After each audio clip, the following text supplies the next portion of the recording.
Good day mga kalapatids. So ngayong araw, nagbabanyo na naman ako. Actually, araw-araw ako nagbabanyo dito sa Flyers Loft. Dahil dalawang ibon na natin ang nalagas. Isang live sa Grand Pooling and then isang pang BBC. So bumalik nga mga kalapatids yung paglulusaw nila. So mas lumala pa. Kaya araw-araw tayong nagbabanyo dito mga kalapatids. So yun, basa yung flooring.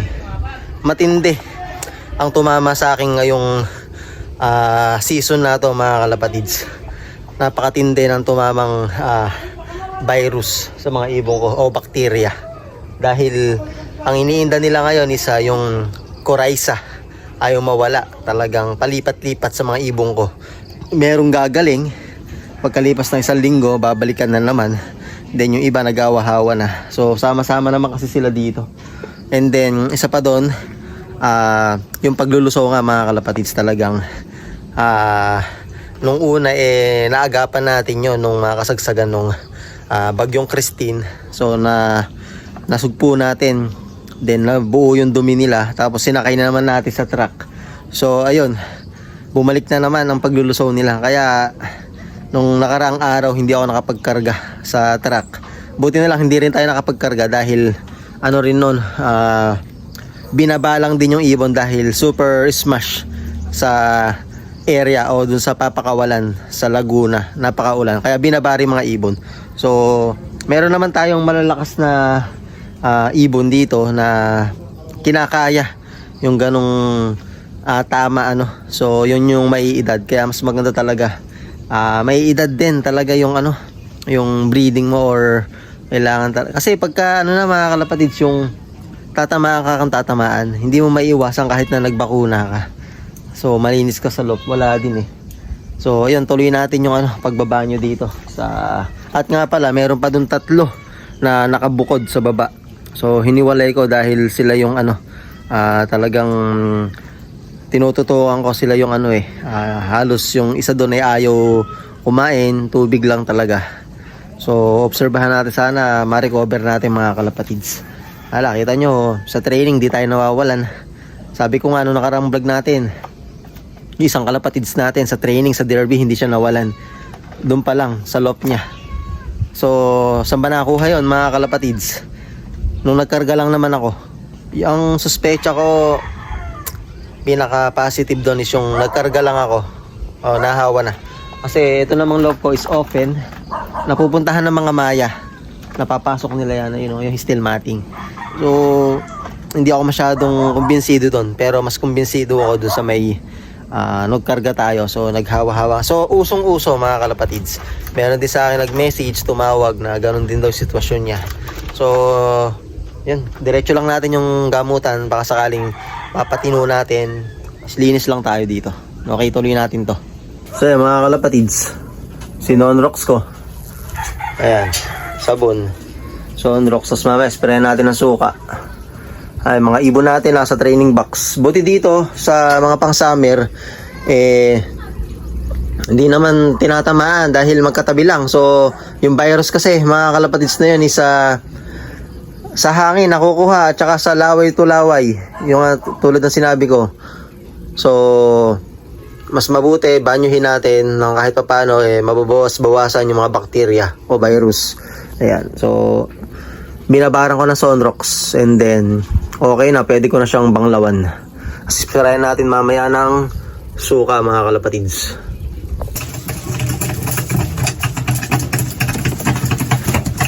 Yan yung iba, yan yung mga kumakain ng malakas. Yung iba nasa baba, pakita ko sa inyo mamaya.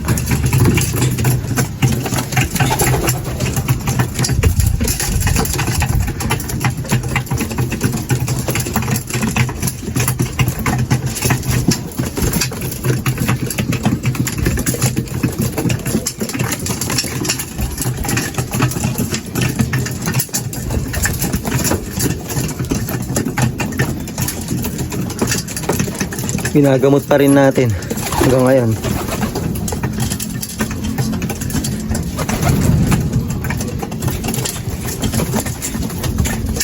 Ayan yung iba. Pahiwalay mga kalapatids para hindi na masyadong kumalat.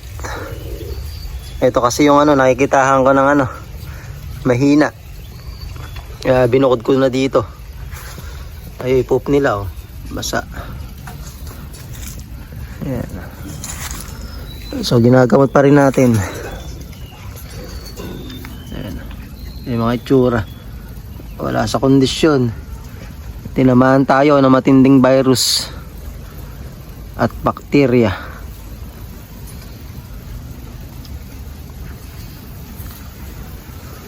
Kapatids, pangalawang araw update. Ayun, basag pa rin mata. At tingnan nyo, lusaw.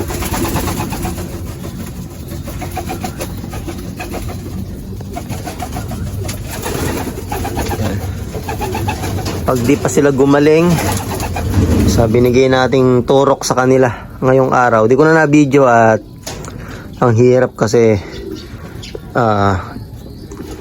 ini-inject ko ang hirap mag-video.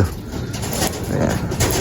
So malakas pa naman kumain pero may ilan pang talagang basa ang poop tulad niya So sa kabila buo, ayun. Buti nga, hindi tinatamaan yung mga pang summer natin Kung tinamaan nyo, mas lalong masakit sa ulo. Ito, yun yung mata na ito, namamaga. Ayun Diba? Ayan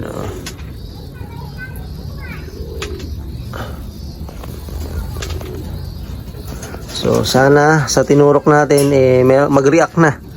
Maganda na maging resulta. So, yung mga naiwan dito, ito yung malalakas. Kumbaga.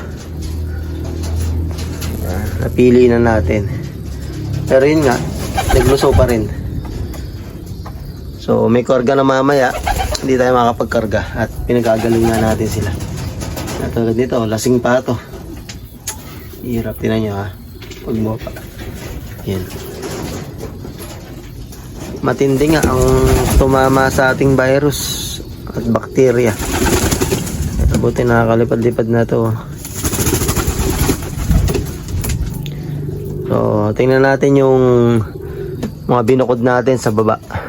So pati itong 6 na to in-inject ko na din.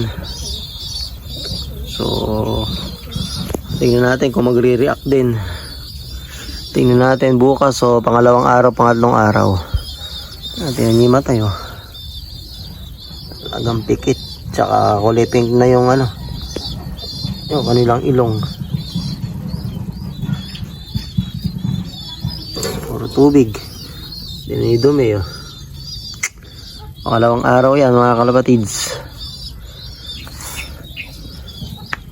So iba dyan tumutok kumakain, pero yung karamihan ayaw, puro tubig. Pero nilalagyan pa rin natin ng 4-in-1. Hinaluan ko na ng Amoxtin.